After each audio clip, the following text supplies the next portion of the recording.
Amina is a 42-year-old female who was brought to the emergency department after her car crashed into a tree. According to the paramedics, part of the car was on fire upon arrival. During resuscitation, her vitals showed a blood pressure of 70/50 and a heart rate of 140. Upon examination, her extremities are cold and clammy, and there were multiple first and second-degree burns on her neck, abdomen, and lower extremities. Additionally, auscultation reveals decreased air entry on the left side of her chest, and this is Amina's chest X-ray. Palpation of the pelvis produced significant tenderness, prompting the ED physician to order a pelvic X-ray. After resuscitating Amina, another individual is rolled into the emergency department.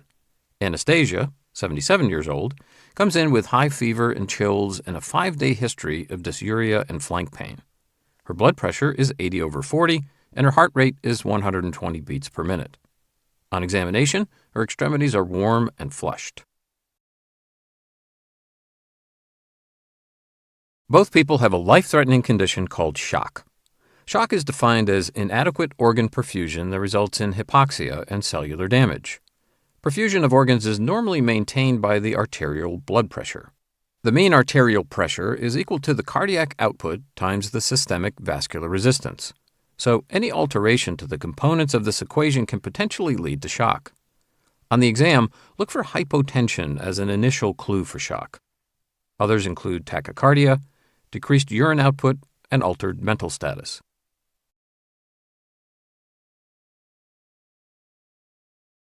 Now, we can classify shock into two major categories.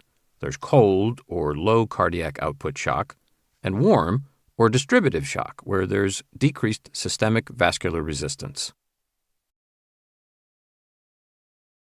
Okay, let's start with cold shock. This includes cardiogenic, hypovolemic, and obstructive shock. In cardiogenic shock, the cardiac output is compromised because of a problem with the heart. This could range from congestive heart failure, acute myocardial infarction, valvular dysfunction, to even a myocardial contusion from trauma, basically anything that could prevent the heart from pumping enough blood to the rest of the body. In response to the ensuing hypotension, the baroreceptors in the aorta and carotid arteries induce a sympathetic reflex that results in vasoconstriction of the peripheral arterioles, which increases the systemic vascular resistance. This vasoconstriction is good as it redirects blood flow from non-vital organs like the skin to more vital organs like the brain. As a result, the skin will feel cold and clammy on examination. Another clue is the pulmonary capillary wedge pressure, or PCWP for short, which is measured by inserting a catheter into a small pulmonary arterial branch. In cardiogenic shock, this is elevated because more blood remains in the left side of the heart and it prevents pulmonary venous return. The blood backs up into the pulmonary vessels, and the increase in pressure pushes fluid into the interstitium and alveoli of the lungs, resulting in acute pulmonary edema. This classically presents with shortness of breath and crackles on auscultation as a result of acute pulmonary edema. Now, SvO2, or mixed venous oxygen saturation, will be lower. This is measured in the right atrium and reflects the total amount of oxygen going back to the heart. In cardiogenic shock, blood flow is slower than normal, so any oxygen that remains in the blood is extracted furiously by the tissues, and so we'll see a lower content of oxygen when blood returns to the heart. Treatment of cardiogenic shock depends on the underlying cause and may include inotropic medications or mechanical support devices to improve cardiac contractility. Next is hypovolemic shock. In this type, the intravascular volume is decreased, which decreases venous return to the heart and ultimately cardiac output. So, similarly to cardiogenic shock, hypovolemic shock makes the skin feel cold and clammy due to peripheral vasoconstriction. This also increases systemic vascular resistance. Now, since intravascular volume is decreased, pulmonary capillary wedge pressure will also be low, and tissues will be pulling out as much oxygen as they can, leaving the SvO2 much lower. Hypovolemic shock has two subtypes: hemorrhagic, which is the most common, and non-hemorrhagic.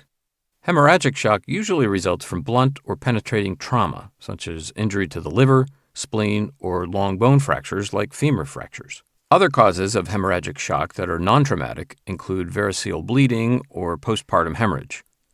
Non-hemorrhagic causes of hypovolemic shock include anything that results in fluid loss, like diarrhea or vomiting. Also, burns increase capillary permeability, causing a tremendous amount of fluid to shift from the plasma to the interstitial space, which is called third spacing. And this is why fluid replacement is crucial in the management of burns. Hypovolemic shock is treated with intravenous fluids and blood transfusions if it's hemorrhagic. Next is obstructive shock, which from the name involves something that obstructs the heart and prevents it from pumping out enough blood. That blood builds up in the heart, so PCWP will be elevated, but it can't be pushed out, resulting in decreased cardiac output. Now, the blood vessels will try to compensate by squeezing tighter in order to increase systemic vascular resistance. And tissues are trying to pull out oxygen from the limited blood supply, so SvO2 will be lower. Now, a high-yield cause of obstructive shock is tension pneumothorax, in which there is air in the pleural cavity that can push against the superior vena cava. This decreases venous return and ultimately the stroke volume. For treatment, the air needs to be removed right away by inserting a needle or a chest tube in the space between the second and third rib of the affected side on the mid-clavicular line, which provides an escape route for the trapped air. Also, when blood collects in the pericardial sac, the resulting cardiac tamponade can limit the heart's ability to fill up with blood. Treatment is pericardiocentesis. That's where a needle is inserted into the pericardium to drain the excess pericardial fluid. Finally, a large pulmonary embolus can occlude the pulmonary trunk, compromising the right heart's ability to pump blood to the lungs. Treatment is anticoagulation or thrombolysis. Moving on now to warm or distributive shock. The problem here is that the systemic vascular resistance is decreased due to peripheral vasodilation. Because of this vasodilation, the classic feature on physical exam is warm and flushed skin. To compensate for this, the heart tries to pump faster so cardiac output can be elevated. The fluid load on the heart and the pulmonary capillary wedge pressure will be a bit lowered. Intuitively, one would think that vasodilation increases blood flow and therefore should actually increase the delivery of oxygen to tissues. Well, the thing is that blood flow, in this case, is too fast, and tissues aren't given enough time to extract the necessary oxygen. The exam will test you on this by asking what the mixed venous oxygen saturation would be in distributive shock. Because tissues aren't extracting as much oxygen, the SvO2 would be high, and that's unique for distributive shock. Another feature of distributive shock is an increased cardiac output. You see, vasodilation increases venous return to the heart, which increases the stroke volume and therefore the cardiac output. Now, warm or distributive shock includes multiple subtypes like septic, anaphylactic, and neurogenic shock. The most common one is septic shock, which results from an infection in the bloodstream, also called sepsis. Sepsis is usually caused by gram-negative bacteria, which have a lipopolysaccharide, or LPS, in their cell wall.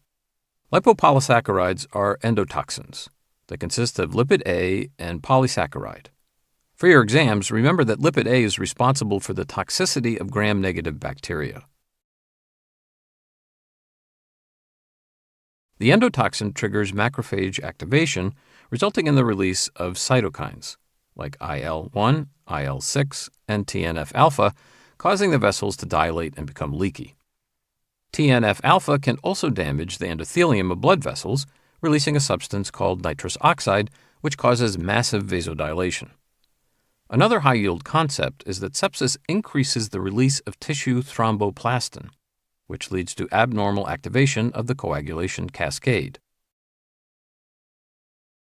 This can lead to a syndrome known as disseminated intravascular coagulation, or DIC, which features both thrombosis and bleeding.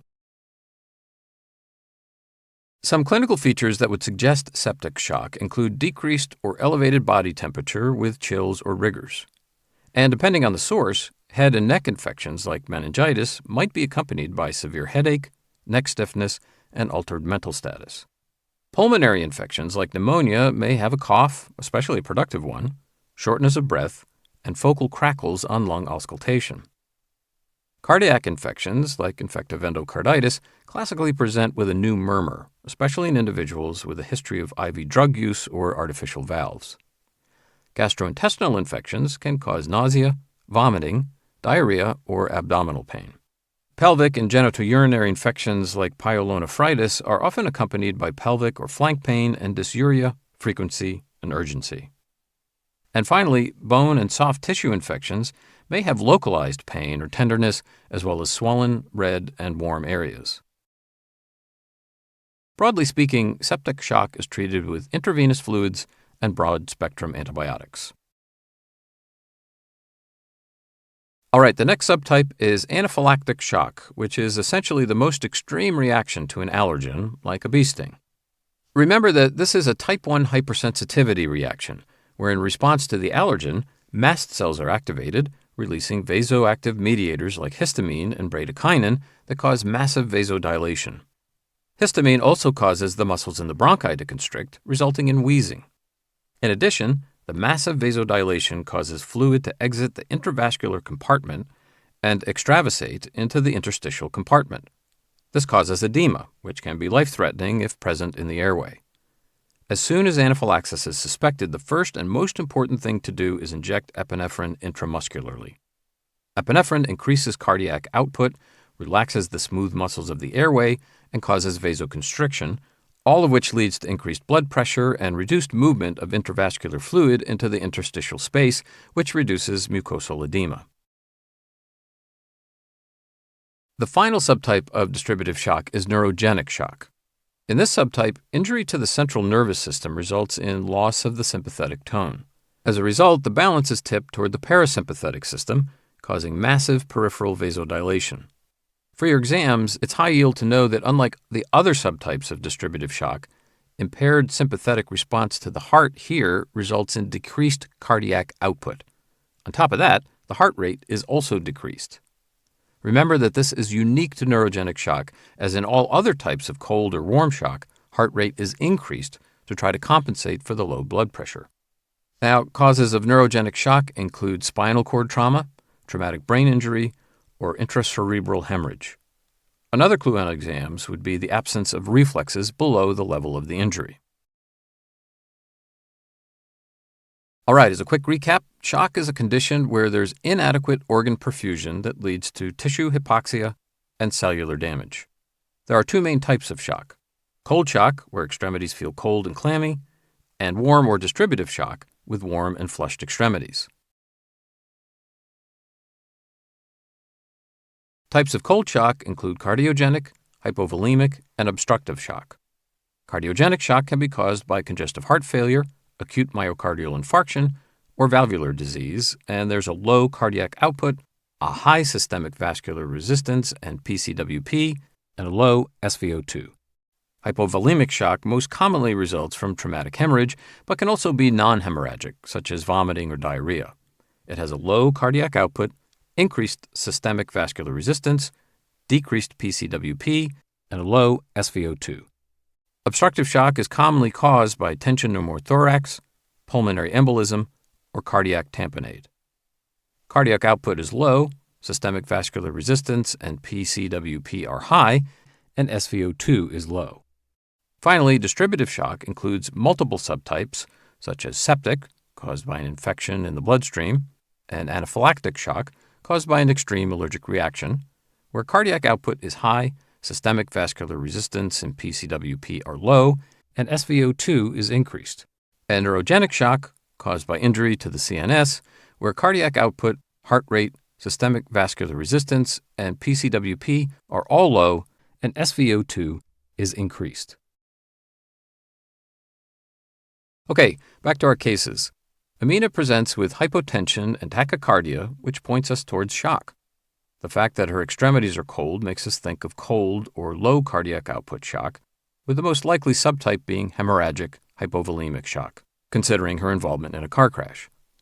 Now, we have to look for the source. Decreased air entry on one side in the context of trauma potentially clues to a hemothorax, which is a collection of blood in the pleural cavity, and this is confirmed by the chest X-ray. Pelvic and long bone fractures can also result in a lot of internal bleeding due to the disruption of the surrounding vessels. A fracture is confirmed on Amina's pelvic x-ray. But wait, Amina may also have another factor contributing to her state of shock. Major burns can result in fluid loss, a form of non-hemorrhagic hypovolemic shock. Now, Anastasia also comes in with hypotension and tachycardia, but her extremities are warm and flushed, so she's most likely going through some type of warm or distributive shock. All of this combined with high fever, chills, and a history of dysuria and flank pain put septic shock due to pyelonephritis on the top of our differentials.